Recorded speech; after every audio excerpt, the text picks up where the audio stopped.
Senator, you've had to step in at short notice to replace the Treasurer, so thank you for that. And good evening. Good to be here. Before we turn to economics, was the Treasurer showing any signs of being unwell before his speech today?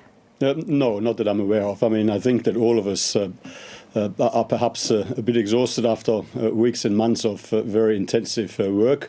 But I spoke to the Treasurer about an hour or so ago, and he sounded perfectly fine. Out of an abundance of caution, he got himself tested and is now in self-isolation pending those test results coming back. And was he today in close vicinity to you or the Prime Minister or the Deputy Prime Minister, like in a small meeting room or anything like that? I can't speak for anybody else, but we have been meeting by telepresence and we have been meeting from different rooms, like electronically, so he certainly hasn't been in close proximity to me. I'm not aware whether he's been in close proximity to others. OK, let's turn to the economy. From the self-proclaimed back in black last year to probably the biggest deficit in Australian history, how long do you think it will be until Australia is able to have a balanced budget again?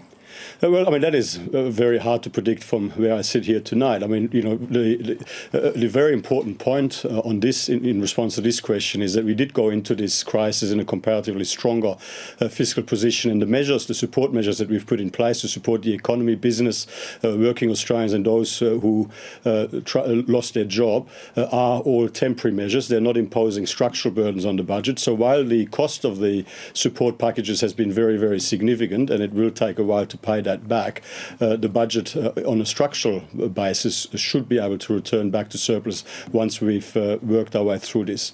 With interest rates so low, does it really matter if Australia carries a lot of debt for a long time? Well, it certainly helps that interest rates are so low, but over time, you don't know that this will be the circumstance forever and a day. It would be prudent. It of course is prudent to pay the debt off as soon as we can. Over the first 6 years of our period in government, we have been repairing the budget. We have been getting the budget back into balance. We were on track to a surplus this financial year, and that is part of the reason why we were in a stronger, more resilient position to deal with the crisis when it hit. Nobody expected the extent of the crisis, but of course we've got to ensure in the future, when we can, that we get ourselves back into a stronger position to be able to deal with whatever external shock might come our way down the track. Some of the assumptions today about economic recovery are around things like schools reopening, adding about $2.2 billion to the economy, gyms, cafes, pubs adding about $2.4 million. But that is relying on Australians not being too scared to go into them. Is that a sound assumption to make? That is the assumption. There's a range of assumptions. There's the assumption that Australians will take appropriate precautions and that we will not be hit by a second wave in terms of the rate of infections across the community. So, we have put all of the measures in place to give ourselves the best chance to have a COVID-safe economy, the COVID-safe app, which we want more Australians to sign on to, the increased testing capacity, the increased capacity to respond quickly to any localized outbreaks. They're all designed to ensure that we can let the economy grow again in as close as possible to business as usual situation as soon as possible. And of course now, through the National Cabinet, the framework has been put in place for a phased easing of restrictions to get our economy back as close as possible to normal from the beginning of July. On that point about economic growth, in the 1991 recession, GDP fell by about 1.4%. It took the economy about a year to recover back to where it was.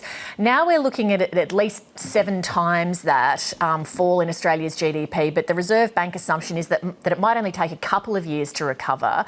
Why such an optimistic outlook against such a pessimistic and uncertain background? Well, the fundamentals of the Australian economy were sound as we went into this crisis, and indeed, the global economy was growing relatively.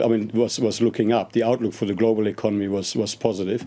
Essentially on the other side, once we are able to remove all of those restrictions that were required to save people's lives, but to slow down and suppress the spread of the virus, once all of those restrictions can be lifted, of course, businesses will go back into doing what they do best. And during this period, it's important to note that many businesses in their battle to survive have pursued amazing innovation and adaptation strategies which will stand them in good stead on the other side.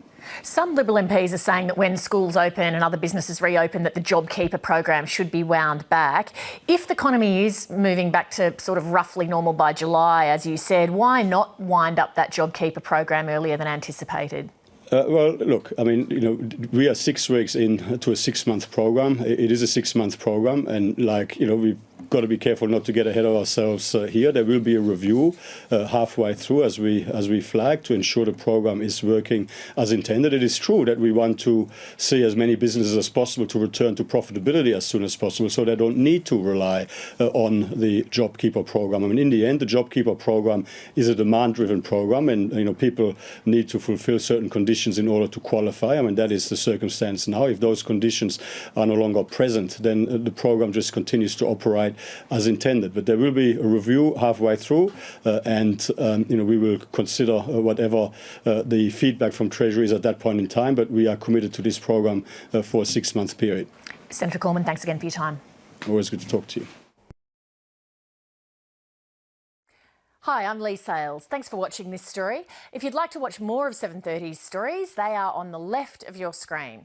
And tap on the button below to subscribe and get the latest from ABC News.